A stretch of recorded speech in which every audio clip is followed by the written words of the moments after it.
එකේ කෙටි ප්‍රශ්න කොටසට යමු. කෙටි ප්‍රශ්න ටිකට. ශිර්ක්හි වර්ග දෙක නම් කරන්න. ශිර්ක් එක වර්ග දෙක. මහා ශිර්ක් කුඩා ශිර්ක්. මහා ශිර්ක් කුඩා ශිර්ක්. හරිද? මහා ශිර්ක් කියන්නේ අල්ලාහ් පිළිම ඉස්සරහා ගිහලා වන්දනා. ඒ කියන්නේ নমස්කාර කරන එක.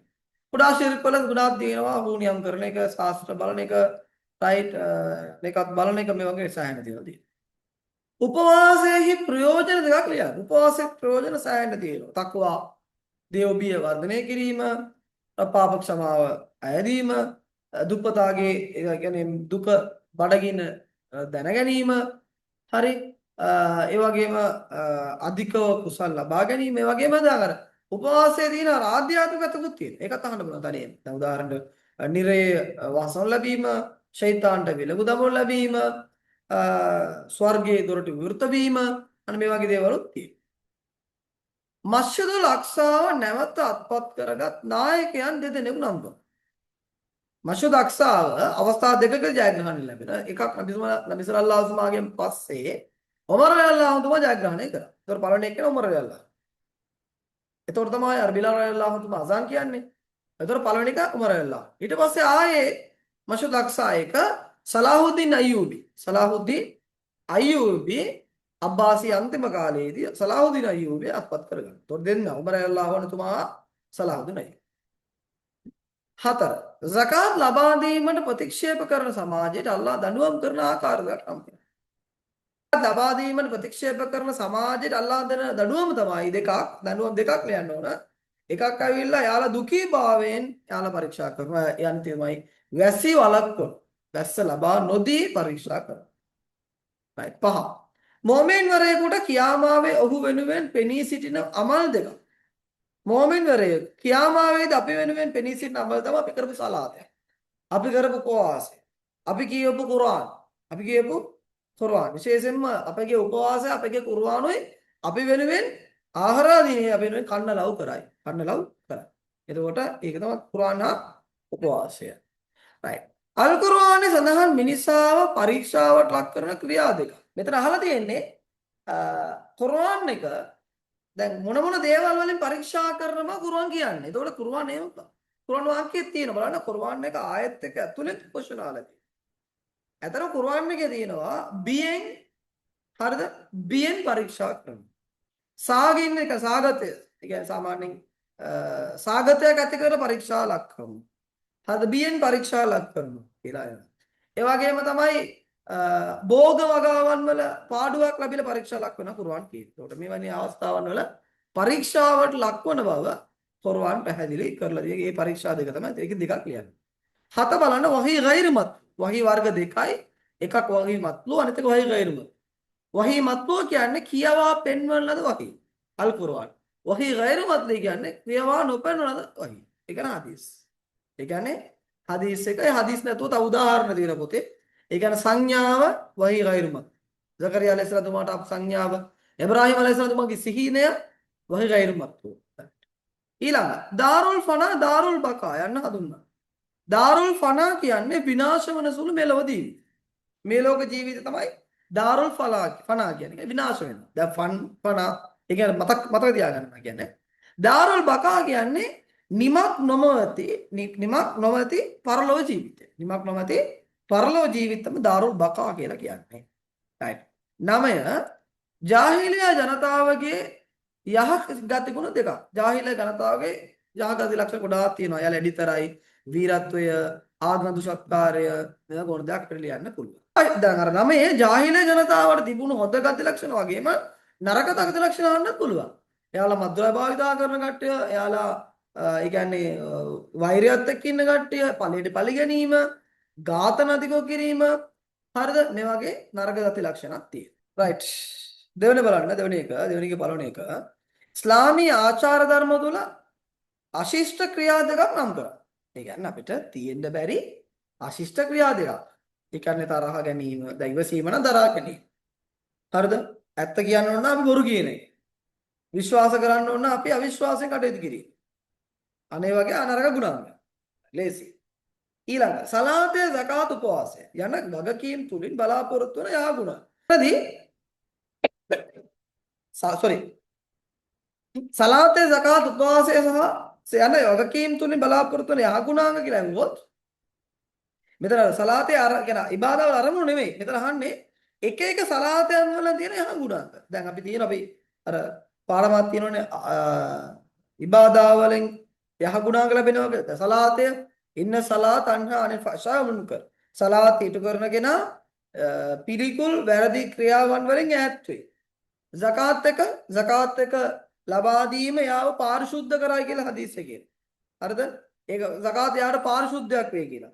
උපවාසයේ නියැලෙන පුද්ගලයා නිකන් උපවාසයේ නියැලන බෑ. උපවාසයේ නියැලෙන පුද්ගලයා නොකානොබී සිටීමෙන් ප්‍රයෝජනයක් නැහැ කියලා හදීස් එකේ කියනවා. එයා පාප වැරදි ක්‍රියාවන් වලින් වැළකීලා ඉන්න ඕන. ඒතකොට මෙවැනි ඉබාදත් පාප කියන්නේ අයහපත් ගුණාංගයන් වලින් ඈත් කරලා යහ ගුණාංග නැති කරනවා. දැන් අපිට සලාතේ කිව්වම සලාතේ නිවසීම වර්ධනය වෙනවා. උපවාසයෙන් වර්ධනය වෙනවා. දන් දීමේ ගුණාංගය වර්ධනය වෙනවා. දන් දීමේ ගුණාංගය වර්ධනය වෙනවා. අනුන්ට උදව් කිරීමේ ගුණාංගය වර්ධනය වෙනවා. නේද? සත්‍ය ඇත්ත විතර කතා කරන්න ඕන ගුණාංග. මේවා ගුණාංග බලාපොරොත්තු පොදුවේ ලියන්න පුළුවන්. 3 තෞබා යන්න හැඳුන්වු තෞබාහි කොන්දේසි. තෞබාහි කොන්දේසි මොනවද ලහන්නේ? තෞබාහි කොන්දේසි මොනවද? තෞබාහි කොන්දේසි පළවෙනි කොන්දේසි ඉඛ්ලාස්. එයා දේව චින්තන. කියන්නේ ඉඛ්ලාසු ඒ නියත් එකත් එක්ක ඒ පාරිශුද්ධ වූ නියත් එකත් එක්ක අල්ලාහ් තාලා වෙනවා කියලා තෞබා කරන්න. 2 ඒ පව පිළිබඳව අල්ලාහ් තාලා ඉදිරියේදී හඬා වැළපීලා පාපොච්චාරණය කරන්න. 3 පවෙන් ඈත් වෙනවා කියලා ස්ථීර තීරණයක් ගන්න ඕන. ස්ථීරව තීරණ ගන්න ඕන පාපේ සාමූලින්ම ඈත් වෙන්න ඕන. ඊළඟ තමයි එම පාපය තවත් පුද්ගලයෙක් හා සම්බන්ධ නම් තවත් පුද්ගලයෙක්ද වැරද්දක් කරලා තියෙනවා නම් තවත් පුද්ගලයෙක් හිංසාවක් කරලා තියෙනවා නම් එයාගෙන් සමාව ගන්න ඕන. එයාගෙන් සමාව ගන්නාතුරු ඒ තවබා එක සම්පූර්ණ වෙන්නේ නැහැ. ඒක තවත් පුද්ගලයෙක් කරලා තියෙන අපරාධයක් නම්. එතකොට මේක තමයි එතනදී තවබා එකේ තියෙන කොන්දේසි. 3 සුන්නාවට අනුගත විය යුතු යන්නට කුර්ආන් පාදේ. කියන්නේ සුන්නා පිළිබඳින්න ඕන කියන එකට. හරිද? කුර්ආන් වාක්‍යයක් අහන්න. කුර්ආන් වාක්‍යය අහන්න. දැන් අපි හදීස් සුන්නා කියන පාඩම ගත්තකම ඒ සුන්නා කියන පාඩමේ සෑහෙන්න තියෙනවා මේ හදීස් කුර්ආන් සම්බන්ධ. කුර්ආන් සම්බන්ධ සෑහෙන හදීස් තියෙනවා. දැන් අපි දන්නවා සුන්නාහි වැදගත්කම කියලා 10 එකේ තියෙනවා 11 එකේ තියෙනවා. නේද? ලේසි එක තමයි කවුරුන්ද? ඒ කියන්නේ අල්ලාහ් තාලාගේ දූතය අනුගමනය කරන්නේද ඔහුට අල්ලාහ් තාලාගේ ආනිශංස ලැබෙන්නේ කියලා. කවුරුන්ද රසූල්ලාහව පිළිපදින්නේ? කවුරුන්ද රසූල්ලාහ පිළිපද ජීවත් වෙන්නේ? ඔහු අල්ලාහව පිළිපදින පුද්ගලයෙක් බවට පත් වෙනවා. හරිද?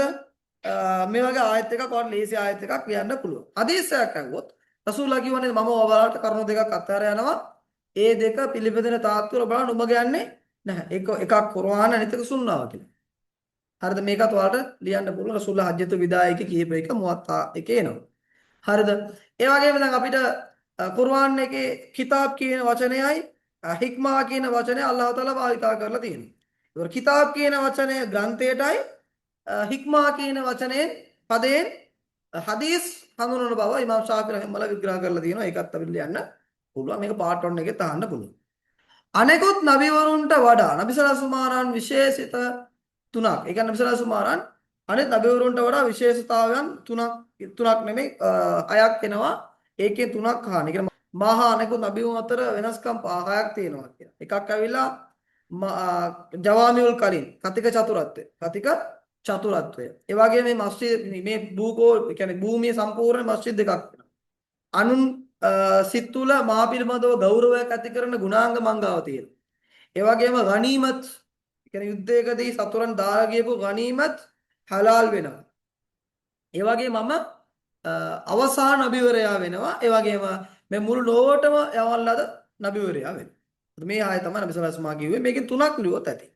මම අවසාන නබිවරයා මුළු ලෝකෙට ලවන නබිවරයා ගනීමත් එක මට හලාල් ජවාබුල් කලිම් එක මට තියෙනවා. මේ වගේ ලේසි ටිකක් ලියන්න පුළුවන්. 3 සුන්නාව ආරක්ෂා කිරීම සඳහා සහාබාවරුන්ගේ සහ තාබිවුන්ගේ උත්සාහය.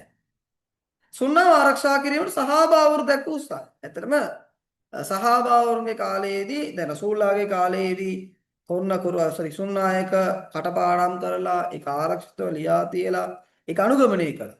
ඒ වගේම සහාබාවරුනුත් එක ලියන එකේ කටපාඩම් කරන එක අන් අයට කියා දීම හදීස් එක තවත් වැරදි හදීසයක් කවුරුත් කියන්නේ නැතුව ඉතාමත්ම ආරක්ෂා කරනවා. සමහර සහාබාවරු Taman ගාව හදීස් සමහර ලියලා තියාගෙන හිටියා. තාබීඋන්ගේ කාලයට ගියාම තාබීඋන්ගේ කාලේ තමයි හදීස් එක්රැස් කිරීම ආරම්භ වෙන්නේ. උමර් බින් අබ්දුල් අසීස් රහිමහුල්ලාහගේ කාලේ තමයි හදීස් එක්රැස් කිරීම ආරම්භ වෙන්නේ. උමර් බින් අබ්දුල් අසීස් රහිමහුල්ලාහ මුලින්ම හදීස් එක්රැස් කරන්න කියලා නියෝග කරනවා. ඉමාම් ශිහාබුද්දීන් සුහරි රහිමහුල්ලාහ හදීස් ඉකනේ රැස් කරන්න ආරම්භ වෙනවා. නමුත් ආරම්භ කරනවා. නමුත් එයාට සම්පූර්ණ කරගන්න වෙන්නේ නැහැ. ඒ කාලයන් වල ඉමාම් මාලික් ඒ වගේම ඉමාම් අබු හනීෆා වගේ අයගේ ග්‍රන්ථ හදීස් ග්‍රන්ථ තැවිලා තියෙනවා. හරි. ඒ වගේ තබා තාබීනුන්ගේ කාලේ තමයි හදීස් ශේෂ්ත්‍රය ඇවිල්ලා ස්වර්ණමය යුගය සිහාහු සිත්තා කියන හදීස් ග්‍රන්ථ 6. හදීස් ග්‍රන්ථ 6 පොතේ තියෙන chart එක ඒ හදීස් ග්‍රන්ථ 6ම ඒ කාලේ තබා තාබීනුන්ගේ කාලේ බුහාරි ග්‍රන්ථය, මුස්ලිම්, ඉබ්නු මාජා, තිර්මිදි, අබූ දාවුද්, නසායි හරි මේ හැම එකම එන්නේ. හරිද? ඕඩර් එක හරියට කිව්වේ නැහැ. ඒතකොට මේ 6ම එනවා. සිහාහු සිත්තා. ඒකේ බලා ගන්න යාළගේ වර්ෂය, දැන් යා ඉපදුණු වර්ෂය, දැන් උදාහරණ ඉමාම් බුඛාරි බුඛාරායි. හරිද? එයාගේ සබෑ නම මුහම්මද් බින් ඉස්මායිල්. හරිද? එයාගේ හදීස් ග්‍රන්ථයේ හදීස් සංඛ්‍යාව 7275. ඒ වගේම මුස්ලිම් ග්‍රන්ථයේ සංඛ්‍යාව 4000. මේ වගේ ක්වෙස්චන් අහන්න පුළුවන් part 1 වල. අනිවාර්යෙන් O level වලටත් වැදගත් වෙනවා. term exam එකටත් වැදගත් වෙනවා. right. 4. සහීහුල් බුඛාරි සහ සහීහ් මුස්ලිම්නි අන්තර්ගත හදීස් සංඛ්‍යාව. දැන් තමයි කිව්වේ 7275. ඒ වගේම මුස්ලිම් එකේ 4000. මුස්ලිම් එකේ 4000.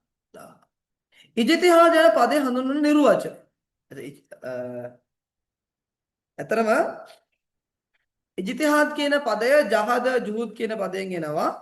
ජහද ජුහුද් කියන පදයේ අර්ථය උත්සාහය. ජහද ජුහුද් කියන පදයේ අර්ථය උත්සාහ දැරීම. උත්සාහ දැරීම. ඉජ්තිහාද් කියලා කියන්නේ මොකද්ද? ඉජ්තිහාද් කියන්නේ අල් කුර්ආන් සුන්නා වල ඍජුවම තීන්දුවක් නොමැති අවස්ථාවල. අල් කුර්ආන් සුන්නා වල ඍජුවම තීන්දුවක් නොමැති අවස්ථාවන් වලදී හරිද? ඒ සඳහා දැනුම ඇති උදවියන් මුජ්තහිද්වරුන් අල් කුර්ආන් සුන්නා පදනමින් ඒ නව ගැටලුවට විසඳුම් ලබා දීමට ගන්නා උත්සාහය තමයි ඉජ්තිහාද්. ඒතර අල් කුර්ආන් සුන්නාවේ ඍජුවම පිළිතුරු නැති වෙලාවේදී ඒ ගැටලුවට හරි දැනුම ඇති අය විසඳුම් ලබා දීමට දරන උත්සාහය. right? okay. 3. ෆික්හ් කලාවේ බිහිවීම හා වර්ධනය විග්‍රහ කරන්න. ඇත මේවා questions වලට එනවා අඩුයි. මේ ෆික්හ් කලාවේ බිහිවීම වර්ධනය ඒවා questions එනවා අඩුයි. දැන් ෆික්හ් කලාවේ බිහිවීම ගත්තාම තාබීනුන්ගේ කාලේ. තාබීනුන්ගේ කාලේ ඇත්තටම ෆික්හ් කලාවේ ආරම්භය රසූලාගේ කාලේ. නමුත් කලාවක් වශයෙන් බිහි වෙන්නේ තාබීනුන්ගේ කාලේ. ඊට කලින් තිබ්බ රසූලාගේ කාලේ සහාබාරුන් කාලේ තිබුණා. නමුත් ඒක කලාවක් වශයෙන් බිහි වෙලා තිබ්බේ නැහැ. ඒ කලාවගේ වශයෙන් බිහි වෙන්නේ තාබීනුන්ගේ කාලේදී.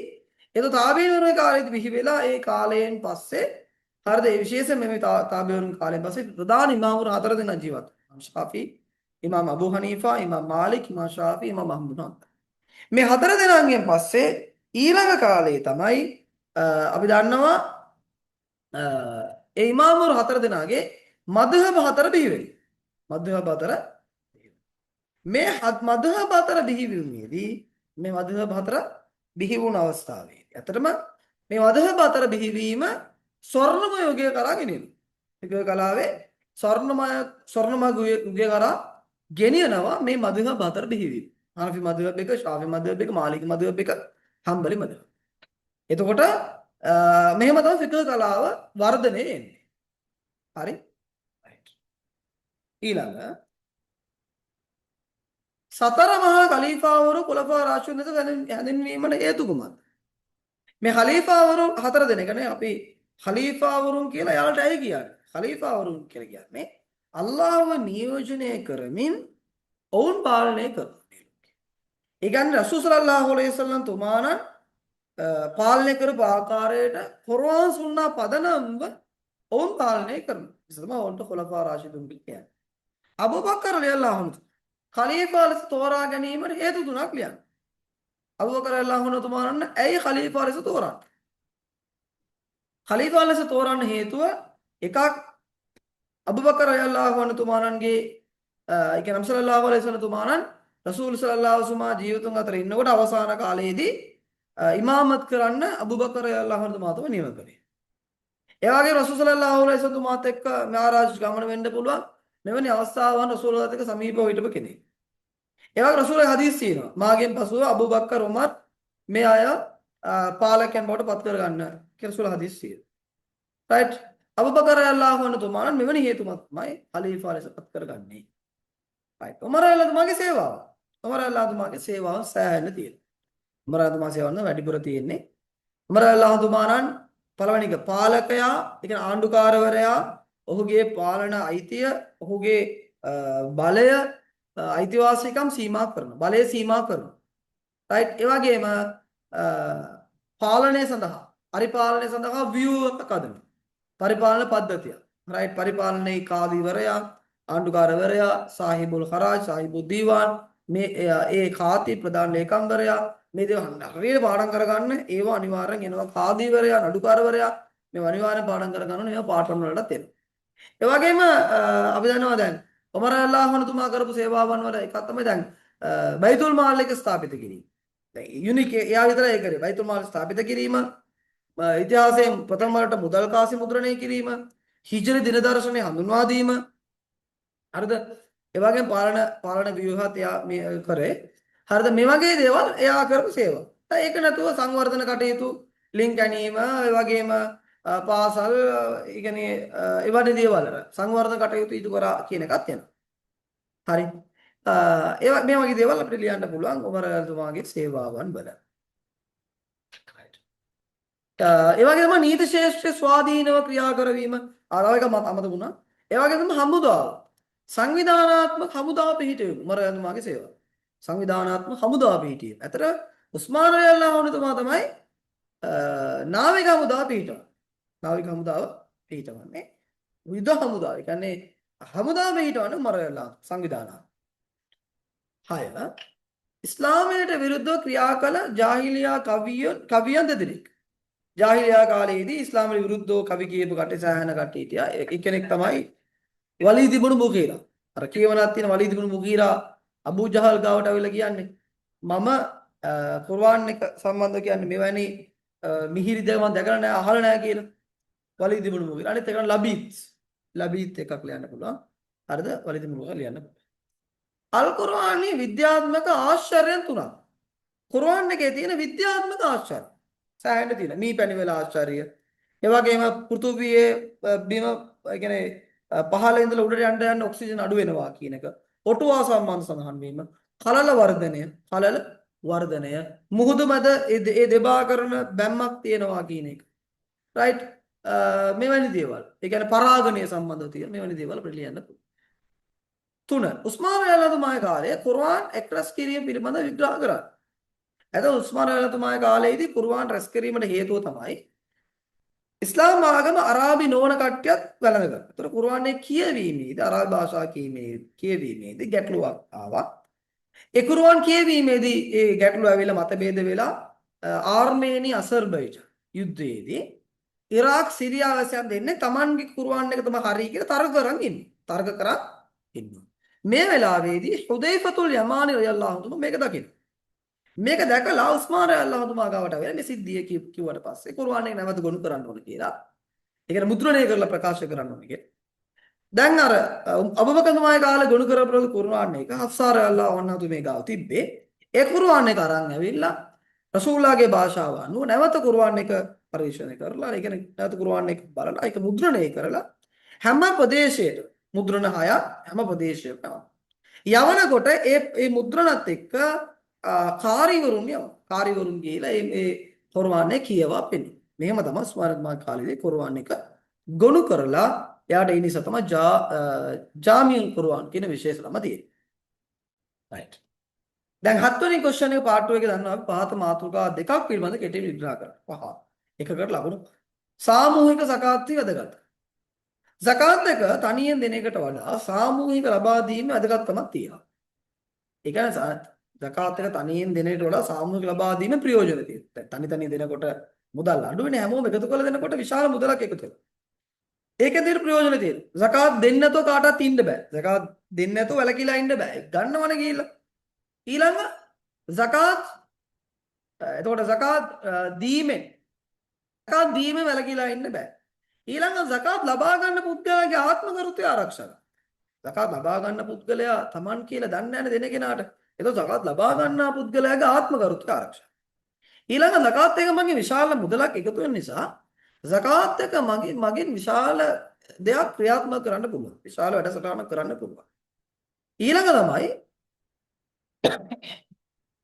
zakat එක කණ්ඩායමක් වශයෙන් අපි ලබා දෙනකොට කණ්ඩායම වශයෙන් අපි ලබා දෙනකොට සමාජ සුබසාධ සමාජ සුබ සිද්ධිය කරා අපිට අවධානය යොමු කරන්න පුළුවන්. සමාජ සුබ සාධන සඳහා වැඩ පිළිවෙල අපිට කරන්න. ඒ වගේම zakat එක කණ්ඩායම වශයෙන් ලබා දෙනකොට zakat එක වශයෙන් ලැබෙන මුදල් වලින් zakat එක ඊටමත් ප්‍රමාණිකූලව සමාජය ගොඩනගන්න ආර්ථික ගොඩනගන්න විශාල ක්‍රියාපෘති කරන්න පුළුවන් වෙනවා. හරිද? මෙවැනි දේවල් zakat එකකින් සාමූහික ලබා දෙන්න ලැබෙනවා.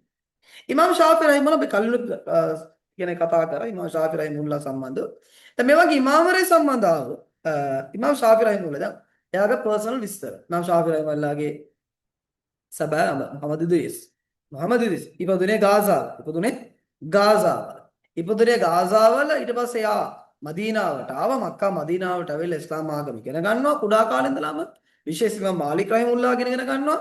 ඒ වගේම ඉමාම් අබූ හනීෆාගේ ශිෂ්‍යයෙක් වන අබූ යූසුෆ්ගෙන් බැග්දාද් වලට ගියාට පස්සේ එහි ඉගෙන ගන්නවා. ඉමාම් ශාෆි රහිමහුල්ලාහ සමකාලීනව ඉමාම් මාලික් මදරසතුල් අසර් එයාගෙන ඉගෙනගෙන තියෙනවා. ඉමාම් අබූ යූසුෆ් ඒ කියන්නේ මදරසතුල් රායු එයාගෙන ඉගෙනගෙන තියෙනවා. ඒ වගේම මෙයාගේ පර්සනල් ඒ කියන්නේ මෙයාගේ හැකියාවල් යන පෞරුෂ ලක්ෂණ. ඉමාම් ශාෆි රහිමහුල්ලාහ අරාබ් භාෂාව, අරාබි සාහිත්‍ය, ඒ වගේම වෛද්‍ය විද්‍යාව, ඒ වගේම හදීස් ශ්‍රේෂ්ඨය, ෆික්හ් ශ්‍රේෂ්ඨය මේ හැම ශ්‍රේෂ්ඨයෙන්ම විද්වතෙක් වශයෙන් හිටියා. ඒ කියන්නේ මේ හැම ශ්‍රේෂ්ඨයෙන්ම මෙයා දියුණු පුද්ගලයෙක් වශයෙන් හිටියා. එතකොට මේක ලියන්න පුළුවන්. ඉමාම් ශාෆි රහිමහුල්ලාහ ගත්තහම ඉමාම් ශාෆි රහිමහුල්ලාහ හදීස් ශ්‍රේෂ්ඨ දැක්වූ දායකත්වයන් තමයි ප්‍රධාන ග්‍රන්ථ. එයාගේ කිතාබ් උම්මු ග්‍රන්ථය, ඒ වගේම රිසාලා ග්‍රන්ථය. ඒ වගේම එයාගේ හදීස් ග්‍රන්ථය තමයි මුස්නද් එක. මේ හැම එකම එයාගේ සේව. ඒ වගේ එයාගේ ශිෂ්‍යයන්. එයාගේ ඉමාම් නවවි වගේ එයාගේ ප්‍රසිද්ධ ශිෂ්‍යයන් හිටියා. ඒවා එයාගේ සේවාවද. ඉමාම් ශාෆි රහිමහුල්ලාහ ආරම්භයේ බැග්දාද් වල හිටියා. ඊට පස්සේ ඊජිප්ත වල හිටියා. එතකොට ඊජිප්ත එකේ ඉන්නකොට එයාගේ තීන්දුව ජදීද් පස්සේ. ආරම්භයේදී බග්දාද් වල ඉන්නකොට එයාගේ තීන්දුව කදීම්. එයා ඊජිප්ත වල ගියාට පස්සේ එයාගේ තීන්දුව වෙන්නේ ජදීද් කියලා. එතකොට මේ කදීම් ජදීද් කියලා තීන්දුව තියෙනවා. ඒ වගේම මදරසතුල් අසර්, මදරසතුල් රායු මේ දෙකම භාවිතා කරා. මෙයාගේ මදහබ් එක තමයි ශාෆි මදහබ්. අද ආසියාතික රටවල් වල ඉන්දුනීසියාව, ලංකාව, මැලේසියාව වගේ රටවල් වල ශාෆි මදහබ් එක අදටත් භාවිතයේ තියෙනවා. සලාහුද්දීන් අය්යුබ් රහිමහුල්ලාහගේ කාලේදී ශාෆි මදහබ් එක රාජ්‍ය මදහබ් එකක් බවට තිබුණා. මේ වගේ හැමෝම ලියනවා. එයාගේ විස්තර, එයා හදීස් ශ්‍රේෂ්ඨ මොකක්ද දැක්වූ දායකත්වය, මොකක්ද ග්‍රන්ථ, කවුද එයාගේ ශිෂ්‍යයන්, කවුරු ආව. ඉමාම් බුඛාරි වෙන්න පුළුවන්, ඉමාම් මුස්ලිම් ඉමාම් මාලික් වෙන්න පුළුවන්, අබූ හනීෆා වෙන්න පුළුවන්, ඉමාම් අහමද් හම්බල් වෙන්න පුළුවන්. ඒ වගේ තුන් දෙනා හතර දෙනාගෙන් ආවත් ඒ වගේ ලියන්න ඕන. ඒ වගේම ඉවසීම සම්බන්ධ ලියනවා නම් දැන් මේ ඉවසීම සම්බන්ධ කුර්ආන් වාක්‍යය තියෙනවා. හරිද? හදීස් තියෙනවා. ඒවා තමයි අපිට ලියන්න වෙන්නේ. ඉවසීමෙන් කටයුතු කරන්න ඕන අවස්ථා තියෙනවා. දැන් අපි බැලහීන අවස්ථාවකදී යම් දෙයක් නැතිවන අවස්ථාවේදී අහිමි වෙන අවස්ථාවේදී මේ වගේ අවස්ථාවල ඉවසීමෙන් ඉන්න ඕන. අනිවාර්යයෙන්ම කුර්ආන් වාක්‍ය ලියන්න. ඉවසීමෙන් හා සලාතෙන් ඔබ පරීක්ෂා කරනවා නේද? අන්න ඒ වගේ කුර්ආන් වාක්‍ය. ඒ වගේම මල්ලවපුර තරගයකදී දිනට දිනකට වඩා කෝපය ආපු වෙලාවක ඉවසීමෙන් කටයුතු කරන්නා තමයි හොඳම වීරයා කියලා රසූල් හදීසයේ වගේ ලෙවල් ලියන්න පුළුවන්. තාකෙටින් ලකුණු 5යිනේ. කාබතුල්ලා හිස්ටරි එක. කාබතුල්ලා මේ ලෝකේ ප්‍රථමයෙන් ඉදි කරන ලද මස්ජිද් එක. කාබතුල්ලා සලාත් ඉදි කරන සාමාන්‍ය පළේට ලක්ෂයක පින් ලැබෙනවා. ඒ වගේම කාබතුල්ලා ස්ථාපිත කරන්නේ ආරම්භයේදී මලායිකාව. මලායිකාව කියන මතයක් තියෙනවා. ආදම් අලයිහිස්සලාම් තුමාණන් කාබතුල්ලා කියන හදන්නේ ගොඩනගන්නේ ස්ථාපිත කරා. ඊට පස්සේ ඒක ඉබ්‍රාහීම් අලයිහිස්සලාම් තුමාණන් ඉබ්‍රාහීම් අලයිහිස්සලාම් තුමාණන් මසුද ඒ කියන්නේ අසුල් හරම් කාබතුල්ලා එක හදනවා. රයිට්. ඊට පස්සේ නබි සල්ලල්ලාහු අලයිහි කාලේදී රසූලගේ කාලේදී නබිත්වයට පෙර ප්‍රසංස්කරණයක් කරනවා. ඊට පස්සේ විවිධ අවස්ථාවන් වල කාබතුල්ලා ප්‍රසංස්කරණය කරලා තියෙනවා. ලක් වෙලා තියෙනවා. මේ වගේ අපිට ඉතිහාසයේ කාබතුල්ලා එක කියන්න පුළුවන්. ඒ වගේ කාබතුල්ලා කියන්නේ ලෝකයේ ප්‍රථම මස්ජිද් එක මුස්ලිම්වරු කියබුලා. මේ වගේ ෂෝට්ලි අපි දන්න දේවල් අපි ෂෝට්ලි ලිවන ඇති උතනදී ලකුණු 5කට. මේ කාබතුල්ලා ඉවසීම වගේ දේවල්ට වඩා ලේසි මේ සාමූහික සකාත් එකේ වැදගත්කම ඉමාම් ශාෆී රහිමහුල්ලාහගේ සේවා ඉවසීමත් ලේසි තමයි. නැතො ඉවසීමත් ලේසි. මේ වගේ දේවල් අපිට choice කරලා ගන්න පුළුවන්. ලේසි දේවල් ගන්න එක ගොඩාක් හොඳයි.